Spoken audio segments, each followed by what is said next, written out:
The sun had long since dipped below the horizon, casting a dark and foreboding shadow over the ravaged landscape. The air was heavy with the stench of death and decay, as the armies of Arathor, the Iron-Bound Orks, and the Silverleaf Elves clashed in a frenzy of steel and blood. Paladin Ira Shadowglow, once hailed as a hero of her people, now rode atop her warhorse, her eyes scanning the battlefield with a mixture of disgust and despair.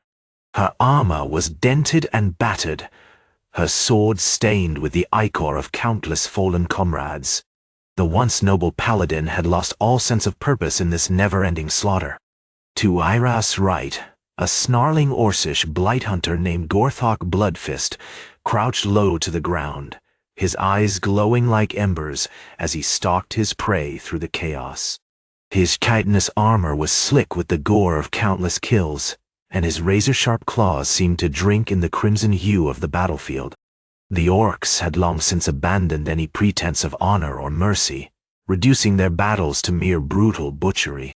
Farther away, an elven outcast named Etheria Moonwhisper stood atop a makeshift hill of rubble and debris, her slender form silhouetted against the sickly yellow glow of a setting sun. Her eyes, like two pale moons, shone with a quiet intensity as she surveyed the carnage below.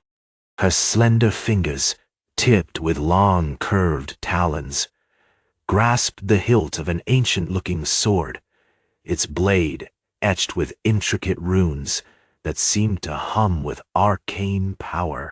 The three warriors had once been driven by their respective allegiances and hatreds for one another's kind. Now, as they beheld the sheer scale of destruction unfolding before them, something deep within their hearts began to stir a glimmer of recognition that their endless bloodshed was not merely a war, but a form of sustenance. Malakor, the parasitic void entity, had long manipulated the warring factions, using their blind hatred and fear to fuel its own dark power. The entity's influence had twisted the natural world, causing the very earth to writhe in agony as it fed upon the suffering of the mortal armies. As Era, Gorthok, and Etheria gazed out at the battlefield, a faint whisper echoed through their minds, a hint of truth that refused to be silenced. They began to sense that their struggle was not against each other, but against a far greater evil that lurked in the shadows. In this fleeting moment of introspection, the three warriors felt an inkling of unity, a spark of understanding that transcended their differences. Little did they know that their epiphany would soon be put to the ultimate test as they confronted the true nature of their conflict and the horrors that lay hidden beneath the surface. As the three warriors stood at the precipice of the battlefield, their eyes scanning the devastation below, a strange sensation began to creep over them. It was as if the very fabric of reality had grown taut, like a bowstring poised to release its arrow. Ira's gaze lingered on the charred and blackened earth, her mind reeling with the implications of what she saw. The once lush landscape now resembled a scarred and barren expanse, as if the land itself was bleeding from some unseen wound. Her thoughts were interrupted by Gorthok's gruff voice, his words laced with a mixture of curiosity and wariness. "What sorcery is this?" he growled, his eyes narrowing as he surveyed the desolate terrain. "The earth seems alive." Etheria's gaze remained fixed on the dark, twisted energies that writhed beneath the surface like a living thing. Her slender fingers tightened around the hilt of her sword, the runes etched into its blade pulsing with an otherworldly power. "It is not sorcery," she whispered, her voice barely audible over the distant sounds of battle. "This is Malakor's work." The name sent a shiver down Era's spine, as if the very mention of it had awakened some long-dormant fear within her. Gorthok's expression darkened further, his eyes flashing with an Orcish intensity. "What do you mean?" he demanded, his voice low and menacing. "What is Malakor?" Etheria's gaze flickered toward Ira before returning to the earth below. Her words were laced with a quiet intensity, as if she was sharing a forbidden secret. "Malakor is an entity," she said, her voice measured. a parasite that feeds on our hatred and fear. It has manipulated us, using our conflicts to sustain its own power. Ira's eyes widened in horror as the implications sank in. She remembered the countless battles, the endless slaughter, and the countless lives lost. It was all a charade, orchestrated by this Malakor, Dordaniu. Gorthok's face twisted into a snarl, his ears flapping back against his skull like a wounded animal's. "We were blind," he growled, his voice heavy with anger and shame. "We thought it was just the enemy we fought." As the three warriors stood there, the weight of their discovery settling upon them like a shroud, the earth began to writhe in agony once more. The air grew thick with an unseen energy, as if Malakor itself was responding to their newfound understanding. In that moment, something strange occurred. The boundaries between the three warriors began to blur, their distinct identities merging into a single, unified presence. It was as if they had stumbled upon some hidden truth, one that transcended their differences and bound them together in a shared purpose. The earth, sensing this newfound unity, responded with an eerie stillness. The twisted energies ceased their writhing, the air growing quiet once more. In that fleeting instant, it seemed as though the very fabric of reality had adjusted to accommodate the three warriors' epiphany. And so, they stood there, united in their discovery and their resolve. Little did they know that this newfound understanding would soon be put to the ultimate test as they confronted the true nature of their conflict and the horrors that lay hidden beneath the surface. As the three warriors stood together, the weight of their discovery settling upon them like a shroud, Gorthok's gaze drifted from one to the other, his expression a mix of anger, shame, and a glimmer of curiosity. "We were blind," he repeated, his voice heavy with emotion. Ira, her eyes still haunted by the memories of the countless battles, nodded slowly. "I remember the first time I saw the altar. It was as if something in me stirred, told me that there was more to this war than just winning or losing." Her gaze drifted down, her voice barely above a whisper. "I thought it was just my imagination, but now I see." Aetherius' eyes sparkled with a hint of mischief, despite the solemnity of the moment. "I knew something was off, even before I left Silverleaf. The whispers, the rumors, they seemed like mere superstition. But now, Yoon..." She trailed off, her gaze meeting Gorthok's and Ira's in turn. The silence that followed was palpable, heavy with the weight of their realization. The earth beneath their feet seemed to resonate with their emotions, as if it too had been awakened by their newfound understanding. It was then that they noticed the subtle changes around them. The air grew quieter, the wind dying down as if holding its breath in anticipation. The twisted energies that had writhed through the soil mere moments before began to dissipate, leaving an eerie stillness in their wake.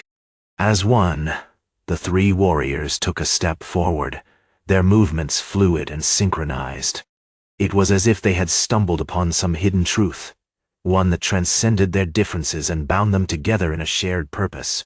The earth seemed to respond to this newfound unity, its very fabric adjusting to accommodate their epiphany.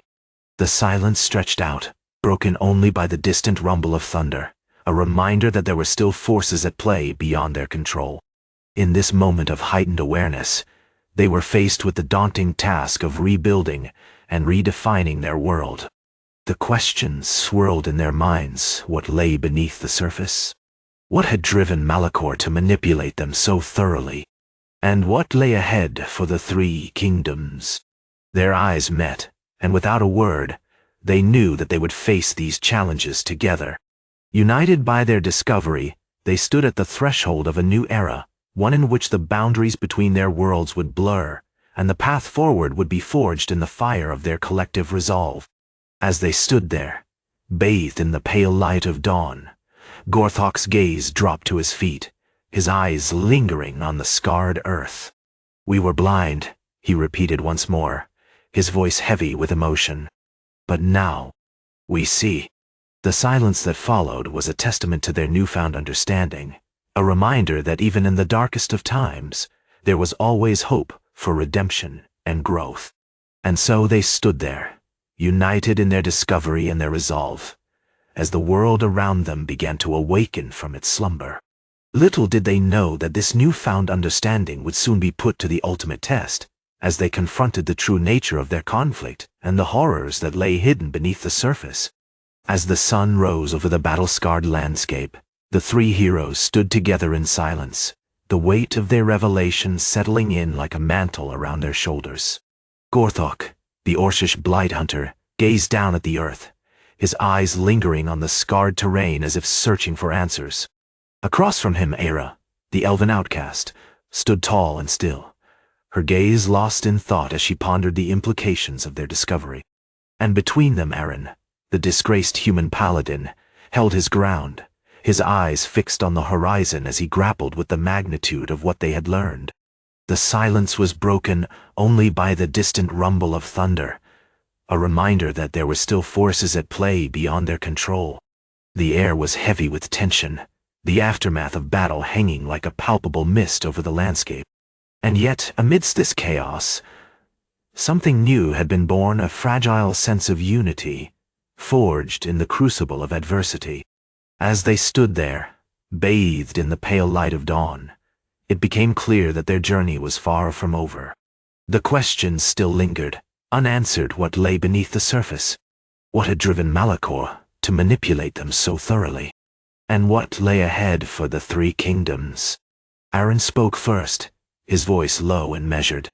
We need to understand what we're up against. We can't just stand here and wait for whatever is coming next. Ira's gaze snapped back into focus, her eyes locking onto Aaron's as if searching for answers. Gorthok nodded in agreement, his scarred face a mask of determination. I think I know where to start, Ira said, her voice steady despite the turmoil that must have been brewing within her. I've studied the ancient lore of my people. There are whispers of a great and terrible force that lurks beneath the earth, a power that can bend the very fabric of reality. Aaron's eyes widened as he grasped the implications. You mean, like Malakor? Ira nodded. Worse. Much worse. The Ancient One spoke of a being known only as the Devourer. It's said to be capable of consuming entire worlds, leaving nothing but desolate wastelands in its wake. Gorthok's gaze narrowed, his eyes glinting with a mixture of fear and determination. If that's what we're facing, then we need to prepare for the worst. We can't just stand here and hope it passes us by. Aaron nodded grimly. I agree. But first, we need to know more. Ira, can you tell me more about this Devourer? Ira's eyes clouded, her gaze drifting off into the distance as she struggled to find the words. It's said that the Devourer is a creature of pure destruction, a force that feeds on chaos and despair. It's drawn to the energies of conflict, growing stronger with each passing moment. Gorthok's face twisted in disgust. So, Malakor was just a puppet, wasn't it? A mere pawn in the Devourer's game of destruction. Aaron's eyes flashed with anger. We need to stop this thing before it's too late. We can't let it consume our worlds. The three heroes stood together, united in their determination to face whatever lay ahead. And as they did, the air seemed to vibrate with an electric tension, a sense of anticipation that hung like a palpable threat over the battle-scarred landscape. For they knew that the Devourer was coming, and when it arrived, nothing would ever be the same again. As they stood there, the weight of their conversation hung heavy in the air. Ira's gaze remained distant, her eyes lost in thought, as she struggled to come to terms with the true nature of the Devourer. Gorthok's face twisted in disgust, his mind racing with the implications of a being that fed on chaos and despair. Aaron's eyes burned with determination, her resolve to stop the Devourer burning brighter with every passing moment. The silence was oppressive, punctuated only by the distant rumble of thunder. The sky above seemed to darken, as if sensing the gravity of their situation. The three heroes stood frozen, each lost in their own thoughts, yet bound together by a shared sense of purpose. It was Ira who finally broke the silence, her voice low and measured. "We need to know more about the Devourer's plans. What is its ultimate goal?" Gorthok's gaze snapped back into focus, his eyes glinting with a fierce intensity. "I think we can safely assume it wants to consume everything in its path. But what's its endgame? What does it hope to achieve by devouring entire worlds?" Aaron's face twisted in a snarl. "Whatever its goal, ensure it won't be pleasant. We need to stop it before it has the chance to carry out whatever plans it has." Ira nodded grimly. "Agreed. But we also need to understand how it's planning to do so. Is it trying to gather some sort of power? Create some sort of portal?" Gorthok's face darkened further, his voice taking on a deadly tone. "I think we're forgetting one crucial detail, Malakor. The void entity that was masquerading as our deities and advisors. What if the Devourer is using it to manipulate us? To lead us into some sort of trap?" Aaron's eyes widened in alarm. "That's a terrible thought, Gorthok. But we can't afford to ignore the possibility." Ira's gaze locked onto theirs, her expression somber. "We need to be prepared for anything. We'll have to dig deeper, gather more information before we can even begin to formulate a plan to stop the Devourer." The three heroes stood there, their faces set with determination, as they began to formulate a strategy to take down the monstrous entity. But as they did, the air seemed to grow thicker, heavier, as if the very fabric of reality was beginning to warp and bend under the weight of the Devourer's malevolent presence. In the distance, the rumble of thunder grew louder, the sky darkening further still. It was as if the heavens themselves were warning them the Devourer was coming, and nothing would ever be the same again.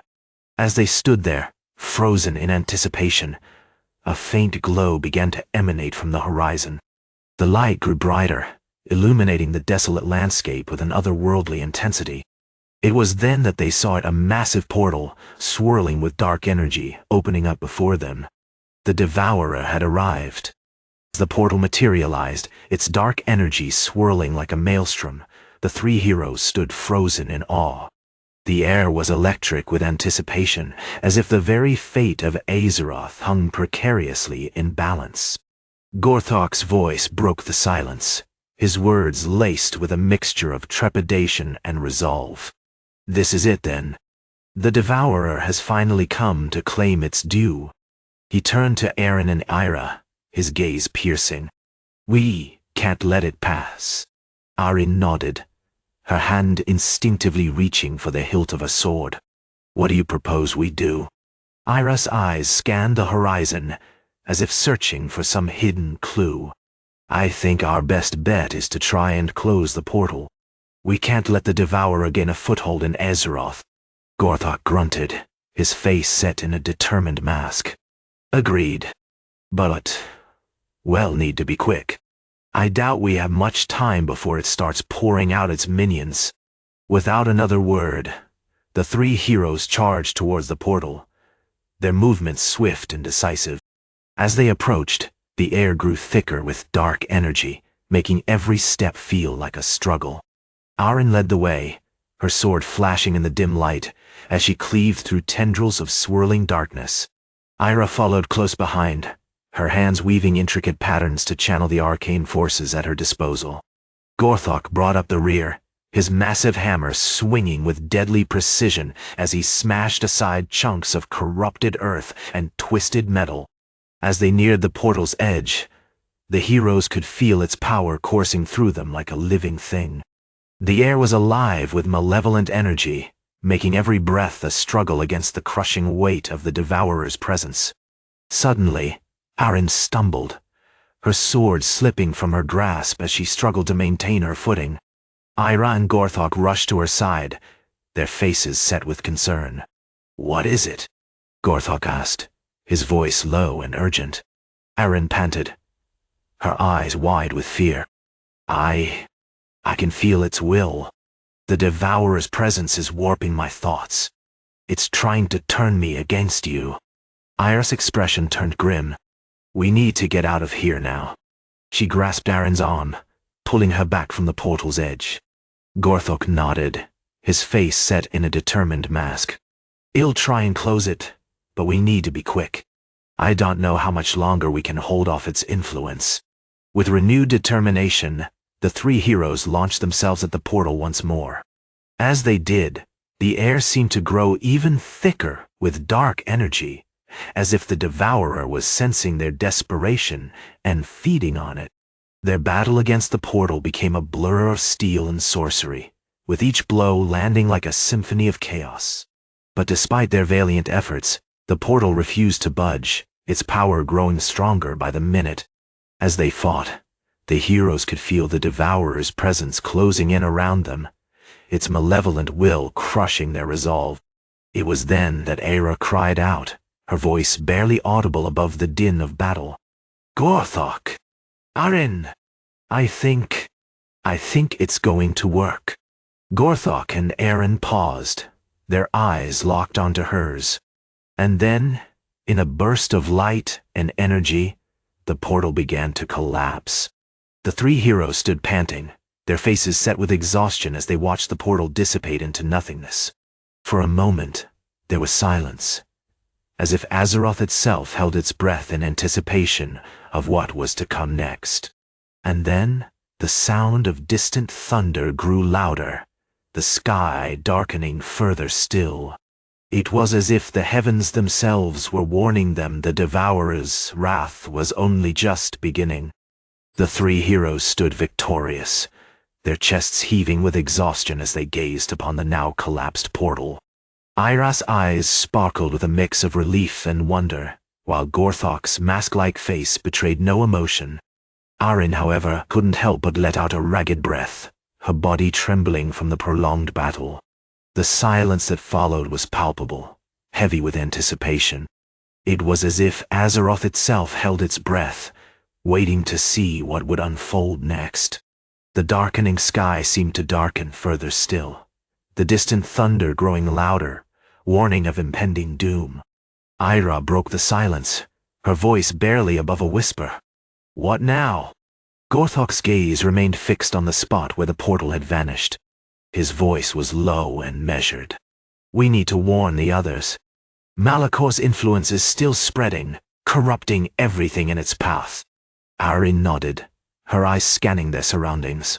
"We can't be sure how far it has spread, or what kind of twisted minions are already out there." Aira's face paled further as she took a step forward. "What about the innocent? We can't just leave them to face this darkness alone." Gorthok's expression turned grim. "We don't have time for sentiment, Aira. The sooner we get moving, the better chance we have of stopping Malakor's plan before it's too late." Aaron added, her voice laced with urgency. "And what about our own people? We need to make sure they're safe from the Devourer's wrath." The three heroes exchanged a solemn look, their determination renewed. Without another word, they set off in different directions, each one racing against time to gather allies and prepare for the impending battle. As they dispersed, the air seemed to grow heavier with foreboding. The sky darkened further still, the thunder growing louder, until it became a constant drumbeat in their ears. Azeroth itself appeared to be warning them the Devourer's wrath was coming, and there would be no mercy. Meanwhile, Malakor's influence continued to spread, corrupting everything in its path. The once peaceful lands of Arathor were now awash with darkness, as if the very fabric of reality had begun to unravel. The Iron-Bound Orks were consumed by their own madness, slaughtering each other and any who dared stand in their way. In the Silverleaf Elven realm, the once majestic forests were now twisted and corrupted, their ancient magic turned against its users. The elven people themselves had become fragmented and confused, their minds clouded by the malevolent force that now drove them to commit unspeakable atrocities. As the heroes moved to confront this darkness, they knew that every moment counted. They had to stop Malakor's plan before it was too late, or risk losing everything they held dear. The fate of Azeroth hung in the balance, as the three heroes set off into an uncertain future, determined to save their world from the brink of destruction. As the heroes dispersed, each one racing against time to gather allies and prepare for the impending battle, the air grew thick with tension. The sky darkened further still, the thunder growing louder until it became a constant drumbeat in their ears. Ira, the Human Paladin, found herself back in the ruined city of Eldrador, where she had once been part of the elite guard. Now, she walked among the rubble and debris, searching for any survivors who might be willing to join her cause. The streets were eerily quiet, save for the distant rumble of thunder. As she turned a corner, Ira spotted a group of humans huddled together in fear. They cowered behind what remained of the city's walls, eyes wide with terror as they whispered among themselves. Ira approached them calmly, her armor gleaming in the faint light. "My friends," she began, her voice steady and reassuring. "I'm here to help you. We're not just fighting for our lives, we're fighting against a darkness that threatens everything we hold dear." The humans looked at her warily, but one of them, an older man with a scar above his left eyebrow, stepped forward. "Who are you?" he asked gruffly. Ira smiled, her eyes sparkling with determination. "I'm Ira, a paladin of the Golden Light. I've come to help you, and together we can drive back this evil that's consuming our world." The man looked at her skeptically, but something in her words seemed to resonate with him. He nodded, and slowly, the others followed his lead. Within hours, Ira had gathered a small but fierce band of humans willing to fight alongside her against Malakor's darkness. As she led them away from the ruins of Eldrador, she couldn't help but feel a glimmer of hope. Perhaps, just perhaps, they might be able to turn the tide against their enemies. Meanwhile, Krog, the Orcish Blight-Hunter, stalked through the twisted, corrupted landscape that was once the Iron-Bound Orks' domain. His eyes scanned the ravaged terrain with a practiced intensity, searching for any sign of life or resistance. As he walked, the air grew thick with the stench of death and corruption. The once mighty warriors of the Iron-Bound Orks now roamed the land as mindless, bloodthirsty beasts, driven by Malakor's influence to slaughter each other, and anyone who dared stand in their way. Krog's gaze narrowed as he spotted a group of orcs tearing apart a small village. His hand instinctively went to the hilt of his sword, but he hesitated. These were not the warriors he had once fought alongside. They were mere puppets, controlled by Malakor's dark power. With a heavy heart, Krog approached the orcs, his voice calm and measured as he tried to reach out to them. But it was too late. The corrupted orcs turned on him, their eyes glazed with madness, and Krog found himself fighting for his life against his former comrades. As the battle raged on, Krog knew that time was running out. He had to find a way to free the orcs from Malakor's grasp before it was too late. With a fierce determination burning within him, he fought back, determined to save as many of the corrupted warriors as possible from the abyss. In the Silverleaf Elven realm, Lyra, the Elven Outcast, walked among the twisted, corrupted trees that had once been her home. The air was heavy with the stench of decay and death, and the ancient magic that had once flowed through these lands now pulsed with a malevolent force. Lyra's eyes scanned the ravaged landscape with a mix of sadness and determination. She knew that she had to find a way to stop Malakor's corruption before it consumed everything in its path. As she walked, Lyra stumbled upon a group of elves, their eyes clouded by the dark power that now drove them to commit unspeakable atrocities.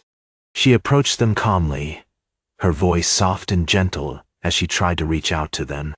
But it was too late. The corrupted elves turned on her, their blades flashing in the dim light. Lyra drew her own sword, ready to defend herself against her former kin. As the battle raged on, Lyra knew that time was running out. She had to find a way to stop Malakor's corruption before it was too late, and she was determined to do just that. With a fierce determination burning within her, she fought back, ready to face whatever lay ahead in her quest to save Azeroth. The three heroes stood united against the entity, their blades shining with determination. Krog, Lyra, and Aaron had never imagined that they would find themselves on the same side, But the revelation of Malakor's true nature had brought them together.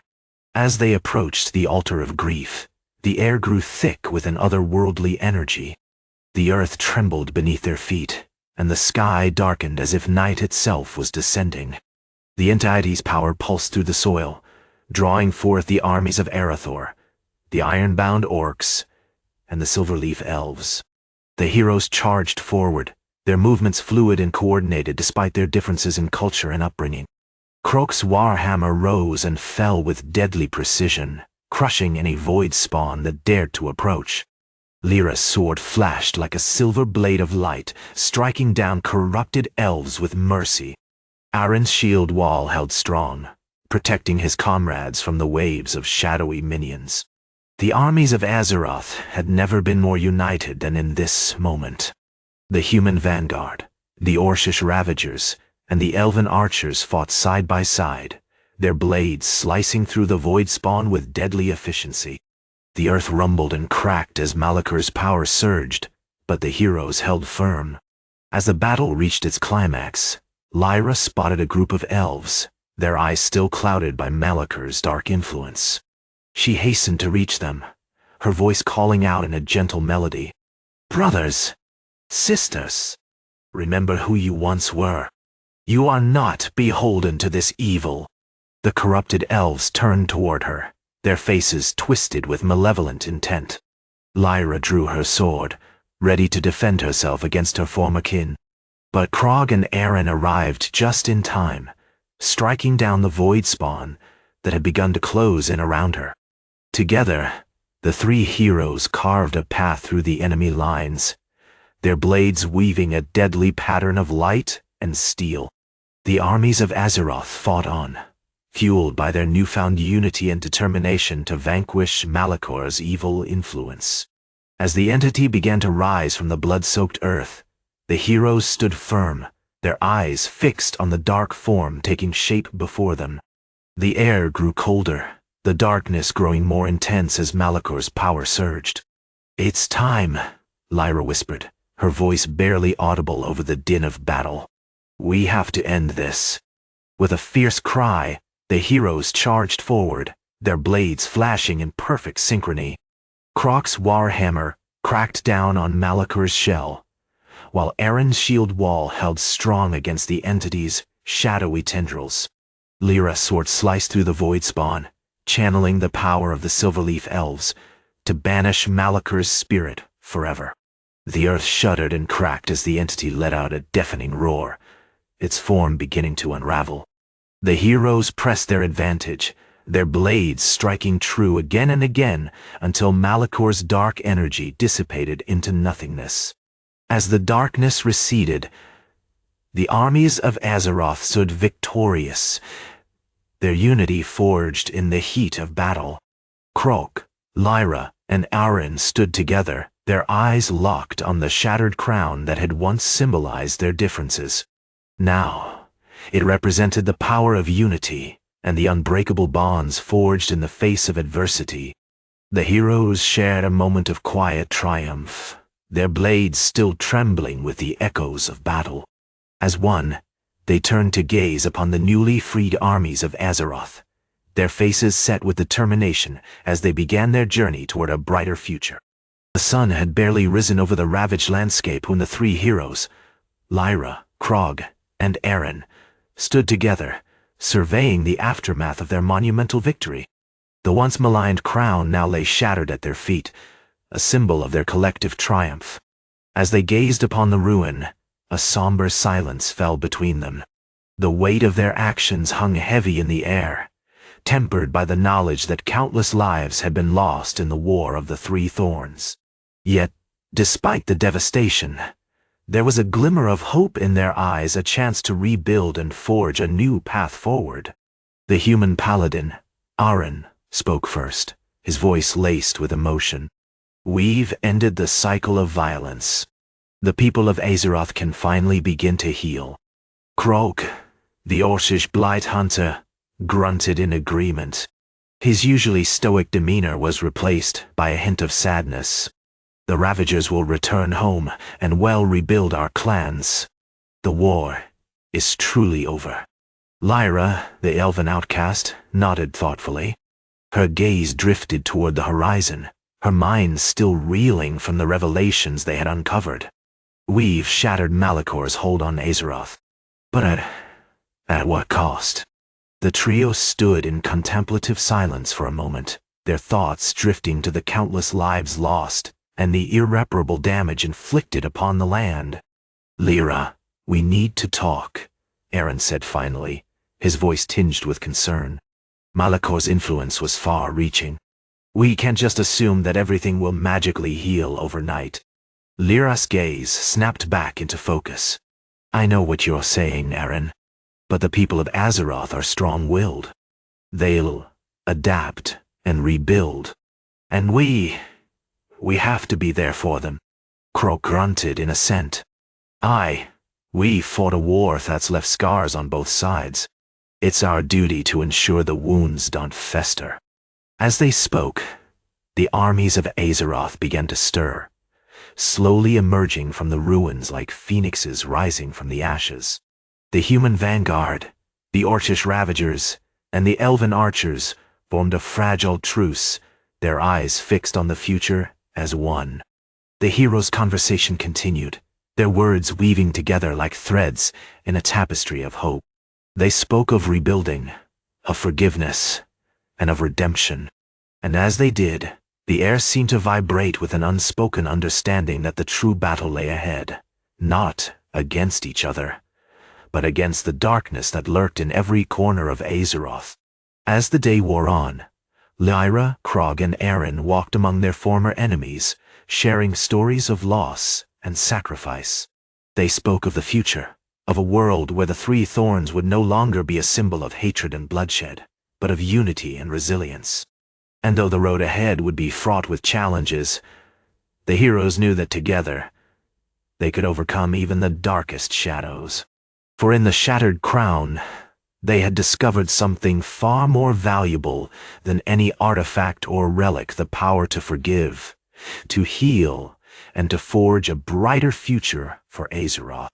As the three heroes walked among their former enemies, the air was thick with tension. Lyra, Krog, and Aaron had become unlikely friends in the heat of battle, united against a common enemy. But as they mingled with the troops, it was clear that old wounds still lingered. A group of human soldiers approached, their faces scarred from the wars. One of them, a young man named Jax, eyed Krog with a mix of curiosity and hostility. "You're one of the orcs, aren't you?" he asked, his voice laced with venom. Krog nodded, his expression unreadable. I am," Jax snorted.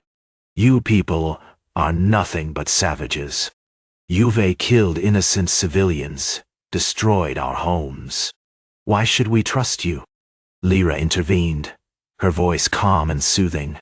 "Jax, Krog's not here to harm anyone.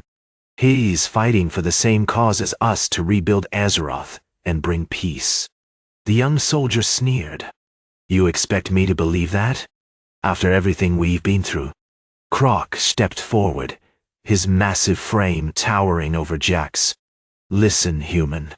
I know what you're saying.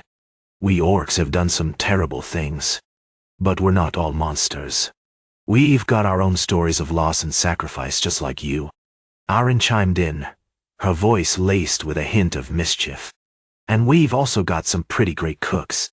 I mean, have you tried Orcish stew? It's to die for." The tension eased slightly, as Jack's scowl softened into a small smile. "I suppose I could try it," he said, his voice tinged with sarcasm. As the three heroes continued their rounds, they encountered more of the same mixed emotions. Some soldiers were openly hostile, while others seemed willing to listen. Lyra, Krog, and Aaron did their best to bridge the gap, sharing stories of their own struggles and losses. One group of elves caught their attention: a pair of brothers, Aira and Ulthor, who had lost their entire family in the wars. Their eyes were sunken, their faces etched with grief, but Lyra's gentle words seemed to bring them some measure of comfort. As night began to fall, the three heroes gathered around a small fire, surrounded by the soldiers they had befriended. Krog produced a battered old lute and began to strum a melancholy tune, his music weaving together with the crackling flames. Lyra closed her eyes, letting the sounds wash over her. "You know, I never thought he'd say this, but I think we might just make it through this." Arin nodded, her eyes shining with hope. "We've got a long way to go, but for the first time in centuries, maybe Azeroth can start anew." Krog's music paused, and he looked up at the stars twinkling above. The gods themselves might not be smiling on us, but we'll find our own way. We've got each other after all. As they sat there, surrounded by the ruins of their world, Lyra felt a strange sense of peace settle over her. It was as if the shattered crown had finally begun to mend, its fragments slowly coming together to form something new and beautiful. The fire crackled on, casting a warm glow over the assembled troops. The air was thick with a scent of smoke and sweat, but Lyra sensed that this was just the beginning, the start of a long and difficult journey, but one that would ultimately lead them toward redemption and forgiveness. In that moment, as the stars twinkled above and the flames danced below, Lyra knew that Azeroth's future was far from certain. But she also knew that, for the first time in centuries, its people were united not against each other, but against the darkness that lurked in every corner of their shattered world. The days that followed the shattering of Malakor's crown were marked by a sense of hope and tentative rebuilding. The three armies, once sworn enemies, now worked together to clear the rubble from the ruins of their cities. Lyra, Arin, and Krog became symbols of their newfound unity, walking among the people they had once fought against. As they went about their work, Lyra couldn't help but notice the small moments of connection that sprouted between former foes. Orcish warriors would stop to listen as elven bards strummed melodies on makeshift instruments, while human paladins would share stories of courage with Orcish warlords. The once silent trees of Silverleaf began to regain their vibrancy, and the rivers of Arathor flowed clear and pure once more.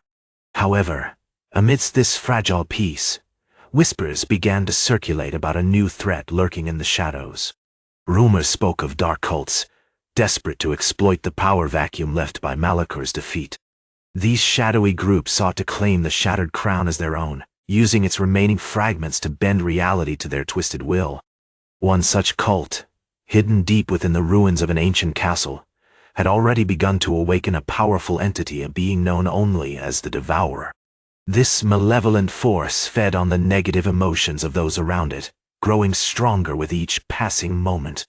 The cultists believed that by feeding the Devourer the energies of Azeroth's people, they could harness its power and reshape the world in their image. Lyra, Arin, and Krog learned of these rumors during a council meeting with their respective leaders. They knew that they had to act swiftly to stop this new threat before it was too late. The three friends decided to embark on a perilous journey to confront the cultists and put an end to their evil plans. Their quest began in the early morning, as they set out across the dusty plains, following the faint trail left by the cultists. The sun beat down upon them, casting long shadows that seemed to grow longer with every step. Lyra rode at the forefront, her eyes scanning the horizon for any sign of danger. Arin walked beside her, her bow at the ready, while Krog brought up the rear, his battered lute slung over his shoulder. As they journeyed on, the air grew thick with an eerie energy, a palpable sense of malevolent presence that seemed to be drawing closer. Lyra's hand instinctively went to the hilt of her sword, her grip tightening as she sensed the darkness gathering ahead. Finally, after hours of walking, the trio crested a rise and beheld the ruins of the ancient castle in all its foreboding glory. The once magnificent structure now loomed like a monolith, its crumbling spires reaching toward the sky like skeletal fingers. A faint hum filled the air, and Lyra could feel the dark energy emanating from within. "This is it," Krog whispered, his eyes fixed on the castle's entrance. "The Devourer awaits." Arin drew her bow, her string taut with anticipation. "Let's not keep it waiting any longer then." With a deep breath, Lyra led the charge, her sword flashing in the sunlight as she charged toward the darkness within. The fate of Azeroth hung in the balance, and only time would tell if they could stop the cultists and banish this new evil back to the shadows. As they entered the ancient castle, Lyra's senses were on high alert. The air inside was heavy with the stench of decay and corruption. She could feel the weight of dark magic bearing down upon her, making every step feel like a struggle. Aren led the way, her bow at the ready, as she scanned their surroundings for any sign of danger. Croc brought up the rear, his lute slung over his shoulder, its strings humming in harmony with the dark energy that filled the air.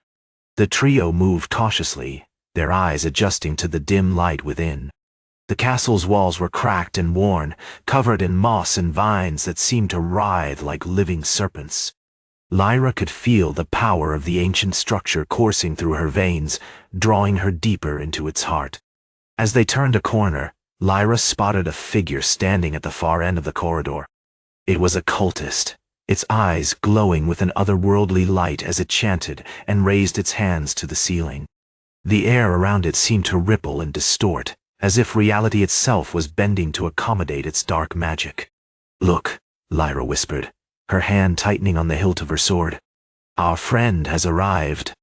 Aren drew her bowstring taut, ready to strike at a moment's notice. Croc slung his lute over his shoulder, his eyes fixed on the cultist as he began to play a somber melody that harmonized with the dark energy. The cultist's chanting grew louder, its voice weaving together with the hum of the castle's magic to create a disorienting cacophony. Lyra felt her grip on reality begin to slip, as if she was being pulled into the very fabric of the darkness itself. Aren stepped forward, her arrow quivering in her hand like a living thing. "We can't let it get away," she whispered, her eyes locked on the cultist. Lyra nodded, her sword flashing with an instinctual ferocity. Together, the trio charged toward the cultist, their movements fluid and deadly as they wove together to form a deadly arc of steel and bowstring. The battle was intense, the air filled with the clash of metal on stone as Lyra and Aren fought in tandem. Croc's lute sang out its melody, weaving itself into the fabric of the fight as he danced around the edges, his eyes fixed on the cultist. As they battled, Lyra began to feel the weight of the castle's magic bearing down upon her. It was a power that resonated deep within her own soul, drawing her toward the heart of the darkness. In a flash of insight, Lyra realized that she was not fighting just to stop the cultist, she was fighting to claim the very essence of the ancient structure for herself. The realization struck her like a blow, sending her stumbling backward as if from an unseen force. Aren's arrow whizzed past Lyra's ear, striking true and sending the cultist crashing to the ground. As it lay there, its eyes fading to black, Lyra felt the castle's magic surging forth in response. The walls of the castle began to tremble, their ancient stones groaning as they cracked open like a yawn. A warm light spilled out, bathing Lyra and her companions in its radiance, as the very fabric of reality seemed to bend and warp around them. In that moment, Lyra knew that she had crossed some unseen threshold, one that would forever change the course of her life and the fate of Azeroth itself. As they emerged from the castle's crumbling walls, Lyra felt the weight of the ancient structure's magic coursing through her veins like liquid fire. The world around her seemed to shimmer, as if reality itself was bending to accommodate this newfound power. She could feel Aren and Krog by her side, their eyes locked on hers with a mix of awe and trepidation. The three companions stood at the edge of the ravaged battlefield, where the remnants of the once mighty armies now lay scattered like autumn leaves. The air was heavy with the stench of death and decay, but Lyra's newfound connection to the castle's magic allowed her to transcend this mortal coil.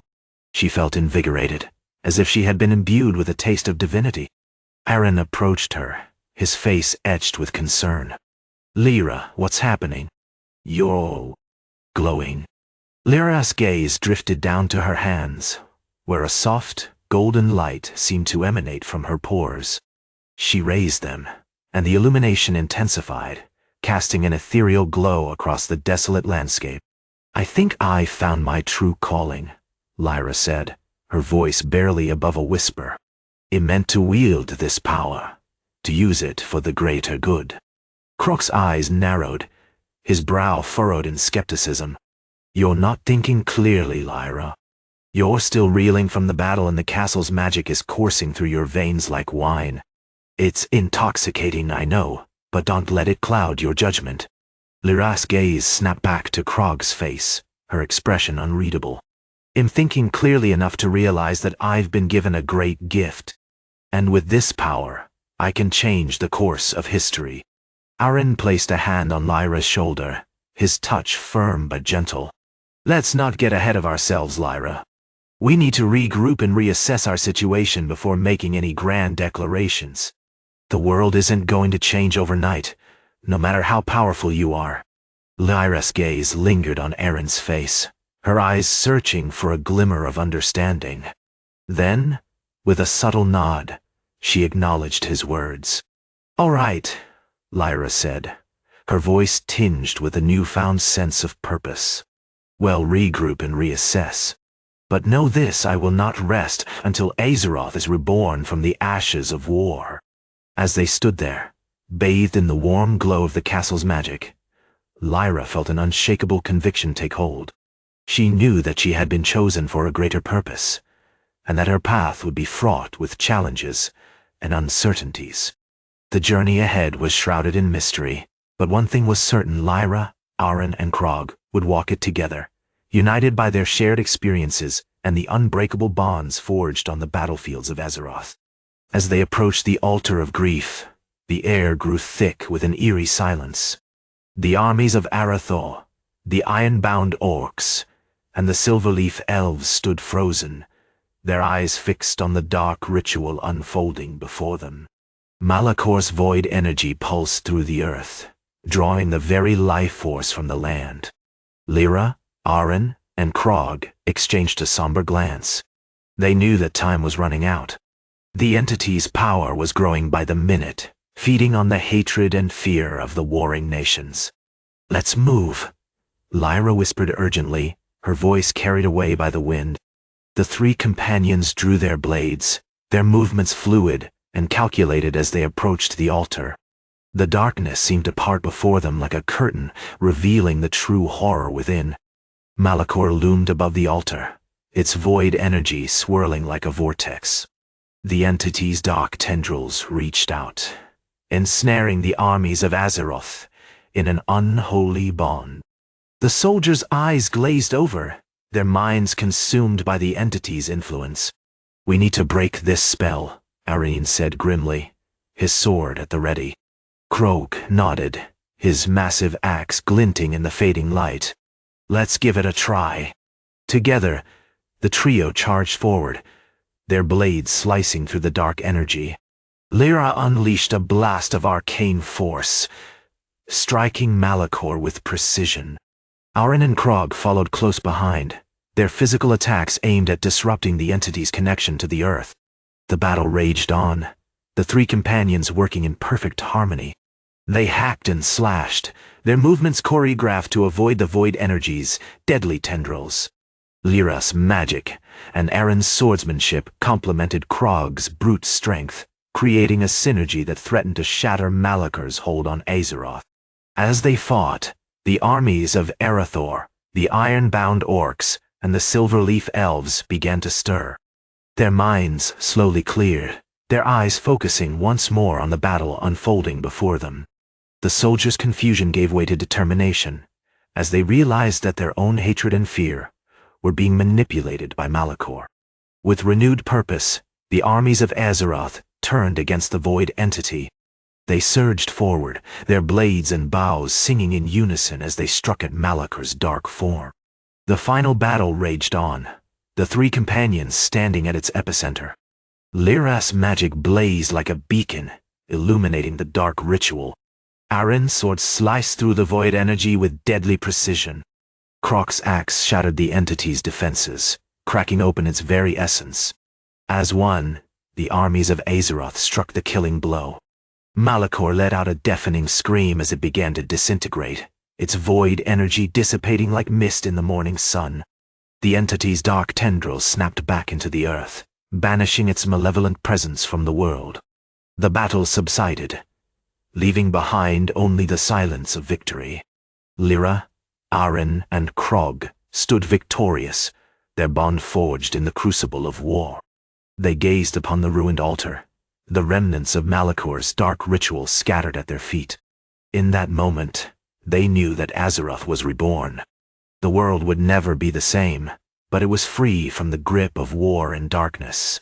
Lyra, Aren, and Krog had shattered the crown of Malakor, ushering in a new era of peace and cooperation.